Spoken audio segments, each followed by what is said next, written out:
se retrouve pour une autre vidéo. Aujourd'hui, je vous propose de faire des maths, du calcul avec des opérations virgules. Aujourd'hui, des additions de nombres décimaux. Alors, on a déjà travaillé longuement sur les nombres à virgule. Je vous rappelle ce tableau-là. Quand on a, par exemple, mangé un gâteau entier, on a la colonne unité. Et puis, si on mange 10 gâteaux entiers, on a la colonne dizaine. Si on mange 100 gâteaux entiers, on a la colonne centaine. Si on mange 1000 gâteaux entiers, on a la colonne unité de 1000, dizaine de 1000, centaine de 1000, les millions et même les milliards. Et puis maintenant, si on a un gâteau entier et qu'on le coupe en petites parts, eh bien, on va passer sur des colonnes qui sont après les parties entières. Alors, imaginons un gâteau entier que l'on coupe en 10 parts. Eh bien, apparaissent alors les dixièmes. Et puis, si on prend un gâteau entier et qu'on le coupe en 100 parts, apparaissent alors les centièmes. Et si on prend un gâteau entier que l'on coupe en 1000 parts, apparaissent les millièmes. Ça, c'est le tableau N4, je crois, qui est dans votre grand classeur, qui est dans une pochette transparente pour pouvoir écrire au feutre Velleda dessus. Ce tableau-là, il a une partie entière qui est ici pour les gâteaux entiers et une partie décimale qui est ici pour les parts coupées. Et à la frontière entre la partie entière et la partie décimale, c'est là où on placera la virgule. Vous vous souvenez de tout ça, j'espère. Alors, eh bien aujourd'hui, imaginons que Monsieur Bidule a mangé 12 gâteaux entiers et 3 dixièmes. 12 gâteaux entiers, voilà ma partie entière, j'en veux 12. Et 3 dixièmes, la colonne dixième, j'en ai 3. Il a mangé 12,3 gâteaux. Et puis, imaginons que Madame Machin, elle, a mangé 7 gâteaux entiers et 5 parts de gâteaux coupés en 100. 7 gâteaux entiers et 5 parts de gâteaux coupés en 100. Elle en prend 5. Je ne peux pas laisser de trou ici. Je mets un 0. Je peux dire que Madame Machin a mangé 7,05 gâteaux. Question. Eh bien, combien ont-ils mangé à eux deux? Monsieur Bidule a mangé 12,3, Madame Machin a mangé 7,05. Combien ont-ils mangé en tout à eux deux? Il faut faire une addition. Elle est déjà posée dans votre tableau N4. Et vous remarquez que les virgules sont placées les unes en dessous des autres. Quand on fait une addition de nombres décimaux, eh bien on a des virgules qui apparaissent les unes en dessous des autres avec devant la partie entière et derrière le nombre de parts coupées, la partie décimale. Et là, eh bien pour faire une addition, rien de plus simple, il suffit de regarder les colonnes les unes après les autres. Je commence d'abord par compter la colonne des centièmes, car s'il y a une retenue, j'en mettrai dans les dixièmes, puis je calcule les dixièmes, car s'il y a une retenue, je ferai apparaître des unités, et je calculerai ensuite les unités, les dizaines, les centaines et les nombres devant s'il y en a d'autres. On y va pour cette addition. Alors, je regarde d'abord la colonne des centièmes. Ici, j'ai rien. Rien, ça veut dire 0. Soit je laisse mon trou ici, et je dis rien plus 5 centièmes, ça fait 5. Ou bien, si le trou me gêne, je peux aussi mettre un 0 ici, mais c'est un 0 inutile. Je peux le laisser s'il m'aide, sinon je ne suis pas obligée de le mettre. Donc, rien plus 5, ça fait 5. Maintenant, je regarde les dixièmes. 3 plus 0, ça fait 3. Attention, je passe maintenant dans la partie entière. Ça veut donc dire que je dois faire apparaître une virgule. Et je calcule maintenant les gâteaux entiers. 7 et 2. Ça me fait 9 gâteaux entiers. 1 et rien du tout, ça fait 1, une dizaine. Et je vois ma réponse, 19,35. Monsieur et Madame Machin, ensemble, ont mangé 19 gâteaux entiers et 35 centièmes. Ou bien 19 gâteaux entiers et 3 dixièmes et 5 centièmes. Ça revient au même. Pour être sûr de bien poser mon addition, eh bien, il faut que je mette mes virgules les unes en dessous des autres. On les voit bien ici. Mais ce qui serait bien aussi, c'est que je les mette en couleur. Alors malheureusement, je n'ai pas de craie de couleur chez moi, donc je vais être obligée de les laisser en blanc, mais vous, lors de vos exercices à la maison, eh bien, je vous demanderai de mettre ces virgules en rouge pour bien les voir, et elles doivent être positionnées les unes en dessous des autres, avec une partie entière qui est à gauche de la virgule et une partie décimale qui est à droite de la virgule. Alors là, on a fait une addition avec le tableau. Mais si maintenant on n'avait plus le tableau, si maintenant on posait cette addition sans poser dans les colonnes du tableau, eh bien c'est exactement la même technique. Je vais le remettre en dessous. J'ai 12,3 gâteaux qu'a mangé Monsieur Bidule et j'ai 7,05 gâteaux qu'a mangé Madame Truc. Je ne sais plus comment elle s'appelait. Alors, il faut que mes virgules soient positionnées les unes en dessous des autres. Donc je peux la mettre tout de suite si je veux, pour être sûre de ne pas me tromper dans la place du 7. Le 7 se situe à gauche de la virgule sous le 2 et le 0,5 se situe à droite de la virgule. Alors je vais avoir le 0 sous le 3 comme ici et je vais avoir le 5 après. Si j'ai peur de laisser un trou ici, si ça me perturbe, eh bien je peux rajouter un 0 inutile qui m'aidera à calculer. J'ai bien mes virgules les unes en dessous des autres. Et dans mon résultat, il me faut aussi une virgule qui va être positionnée sous les autres. Alors, même chose, vous avec votre stylo rouge, eh bien, il faudra repasser ces virgules en rouge. Je vous conseille de les repasser en rouge pour bien voir, pour bien les voir et pour être bien sûr qu'elles sont positionnées les unes en dessous des autres. Pour faire mon total, c'est pareil que dans le tableau. 0 plus 5 ou rien du tout plus 5, ça me fait 5. 3 plus 0, ça fait 3. 7 et 2, ça fait 9.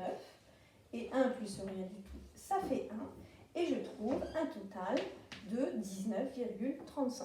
Avec, si possible, virgule en rouge. Ça, c'est quand on pose en colonne.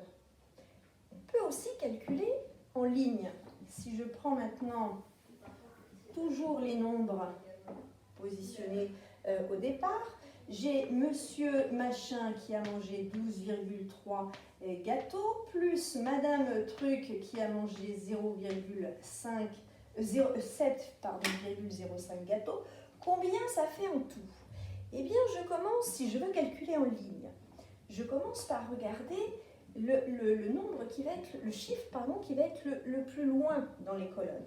Ici, j'ai 5 centièmes, mais là, c'est 3 dixièmes. Ce n'est pas la même chose, 5 centièmes et 3 dixièmes. Donc, je ne vais pas pouvoir les additionner. Je vais regarder déjà tous les centièmes dont je dispose. Il y en a 5 ici. Et là, il n'y en a pas. Des centièmes, il n'y en a pas. Il y a des dixièmes, mais pas de centièmes. Donc là, je n'ai pas de centièmes. Donc, je laisse comme ça. Éventuellement, si j'ai peur de me tromper, je peux rajouter un 0 inutile qui m'indique que je n'ai pas de centièmes, mais il n'est absolument pas obligatoire. Donc, je regarde déjà tous mes centièmes. Je n'en ai que 5. Je vais essayer de l'écrire en petit. Ici, j'ai pas beaucoup de place sur le tableau de mes enfants. Je compte ensuite les centièmes. Les centièmes, ici j'en ai 0, les dixièmes, pardon. Je compte ici les dixièmes. Ici j'en ai 0. Je vais faire un trait sous mes dixièmes. Là, j'en ai 3. Alors, 0 plus 3, ça m'en fait 3. Je mets un 3 ici. Puis, je vais regarder devant la virgule les unités. J'en ai 2. Je vais souligner 3 traits, 2 unités. Et ici, j'en ai 7. Je souligne de 3 traits. 7 et 2, eh bien, ça fait 9. Mais je suis passée dans les unités. Donc, je dois faire apparaître la virgule qui m'indique qu'on a des unités devant et des parts coupées derrière. Donc, les unités 7 et 2, 9. Et puis, les dizaines. Eh bien, ici, les dizaines, j'en ai une. Là, je n'en ai pas.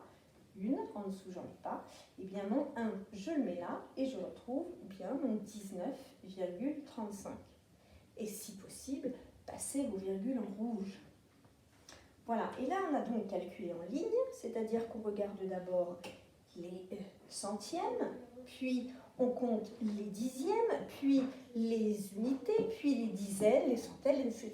Si on avait des millièmes, ça serait pareil. On commencerait d'abord par compter les millièmes, que ce soit en colonne ou en ligne, puis on compterait les centièmes, en colonne ou en ligne, puis les dixièmes, les unités, etc. Voilà donc la technique pour les additions de nombres à virgule, de nombres décimaux. Il suffit de poser une addition tout à fait classique, mais en prenant soin d'aligner les virgules les unes en dessous des autres. Et pour être sûr de ne pas vous tromper, je vous conseille donc de les repasser en rouge pour bien voir la partie entière et la partie décimale. Ça, c'est pour l'addition. Mais on peut aussi regarder la technique de la soustraction. Et là, la technique est exactement la même. Au lieu de dire que l'on a 12,3 gâteaux plus 7,05 gâteaux, on peut aussi mettre un signe négatif. Négatif, ça veut dire qu'on pourrait dire que Monsieur Bidule, par exemple, possède 12,3 gâteaux et qu'il va enlever 7,05 gâteaux pour les offrir à Madame Machin. Si Monsieur Machin a des gâteaux et qu'il en enlève pour en offrir à quelqu'un, eh bien on est dans la soustraction. La technique est la même. Je dois avoir mes virgules les unes en dessous des autres. J'ai 12 gâteaux entiers et 3 dixièmes. Là, j'ai 7 gâteaux entiers que je vais enlever et 5 centièmes que je vais enlever aussi. Donc mes virgules sont toujours alignées les unes en dessous des autres. Et dans mon résultat, j'aurai aussi la virgule qui doit être alignée avec les deux du haut. Comment faire une soustraction? C'est une technique tout à fait normale, comme d'habitude. Rien moins 5. Ah, alors là, c'est délicat de laisser un trou. Parce qu'il va falloir faire une retenue. Quand on dit rien moins 5 ou 0 moins 5, on va être obligé, c'est pas possible, on va être obligé de mettre une retenue en haut et une retenue en bas. Donc là, on doit mettre le 0 dans ce trou-là. Et 0 moins 5, pas possible. Je mets une retenue en haut et je dis 10 moins 5. Et je mets une retenue en bas que j'entoure avec mon 0. Et là, je ne dirai plus 0, je dirai 0 plus 1. Ça fera 1. 3 moins 1. Donc, pour les centièmes, 10 moins 5, reste 5. 3 moins 1, ou 1 pour aller à 3, reste 2. Pour les unités, 2 moins 7, pas possible. Une retenue en haut que je souligne, et je dirai 12. Une retenue en bas que j'entoure, et je dirai 1 moins 1. Alors, 12 moins 7, ou 7 pour aller à 12, ça fait 5. Ensuite, 1 moins 1, eh bien, ça fait 0. Résultat, si Monsieur Machin avait 12,3 gâteaux et qu'il en a offert 7,05 à Madame Truc, eh bien, il lui reste 5,25 gâteaux. C'est la même technique que pour une soustraction ordinaire, sauf que pour les décimaux, eh bien, je dois mettre des virgules les unes en dessous des autres, et je vous conseille de les mettre en rouge pour être bien sûr qu'elles sont les unes en dessous des autres.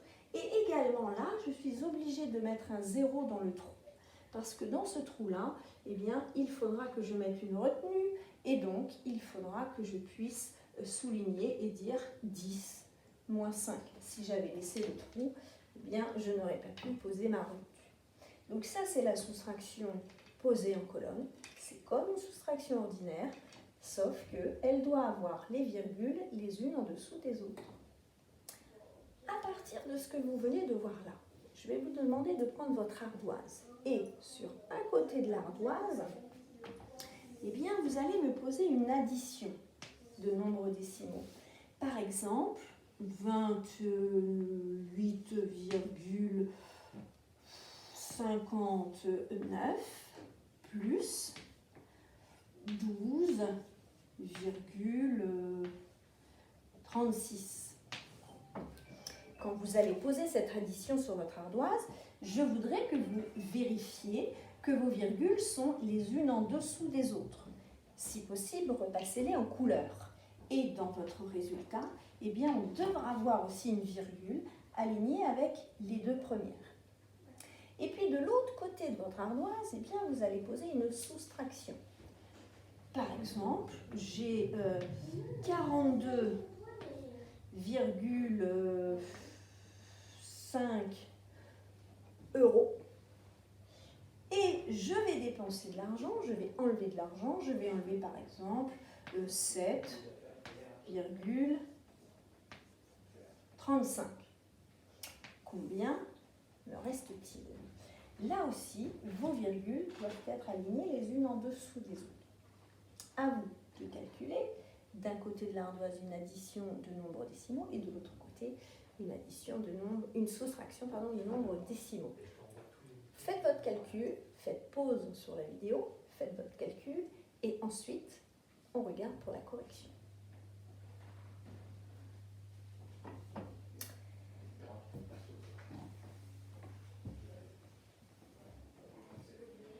Alors, réponse pour cette addition. Je regarde la colonne la plus extrême, c'est-à-dire ici les centièmes. 9 centièmes plus 6 centièmes, ça me fait 15 centièmes. Je mets 5 et je retiens 1 qui va passer dans la colonne des dixièmes. Les dixièmes, 5 plus 1, ça fait 6. 6 et 3, ça fait 9. Ma virgule, elle est déjà mise ici. Vous vérifiez qu'elle est bien alignée avec les autres et qu'elle est en rouge si possible. Je vais maintenant passer dans la partie entière. 8 gâteaux entiers, 2 gâteaux entiers, ça m'en fait 10, 0, et je retiens 1 dans la colonne des dizaines. Et maintenant les dizaines, 2 et 1, 3 et 1, 4. Je trouve 40,95 avec une virgule, 40 devant, 40 dans la partie entière, 40 gâteaux entiers et 95 centièmes. Et maintenant, regardons la soustraction. 42,5 moins 7,35. On peut imaginer que ce sont des euros. J'ai 42,5. Attention, dans la soustraction, je vous disais qu'il ne fallait pas laisser de trou. Donc, on va être obligé de leur ajouter un 0. Et là, on voit qu'on a 42 dans la partie entière et 50 dans la partie décimale.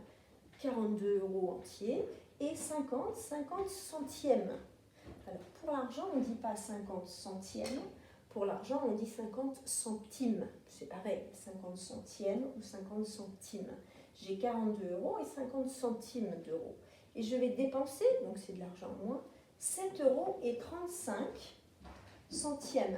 Pour l'argent, on ne dit pas 7,35 €, on dit 7,35 €. C'est pareil. Et là, je pose ma soustraction avec les virgules qui sont les unes en dessous des autres. Est-ce que vous aussi, elles sont bien les unes en dessous des autres et en rouge si possible? Regardons la colonne des centièmes ou des centimes. 0 moins 5, pas possible. Alors, une retenue en haut, et je dis 10, plus une retenue en bas que j'entoure avec le 3. Et je dirais, au lieu de dire 3, je dirais 4. 3 plus 1, ça fera 4. 10 moins 5, 5. Je vais mettre la réponse ici. 5 moins 4, ou 4 pour aller à 5, il reste 1. Je passe maintenant dans la partie entière, des euros entiers. 2 moins 7. Ah, pas possible. Une retenue en haut et je dis 12, plus une retenue en bas qui apparaît sous le 4. 12 moins 7, ou 7 pour aller à 12. Eh bien, ça fait 5. 4 moins 1, ça fait 3. Réponse, j'avais 42,50 €, j'ai dépensé 7,35 €, il me reste 35 € et 15 centièmes ou 15 centimes. Et là encore, j'ai mes virgules qui sont les unes en dessous des autres. Et vous, sont-elles bien aussi en dessous des autres? Qui a tout juste sur les deux opérations? Bravo à ceux qui ont trouvé. Je vous laisse pour maintenant faire des exercices sur votre cahier jaune et sur votre manuel. À vous!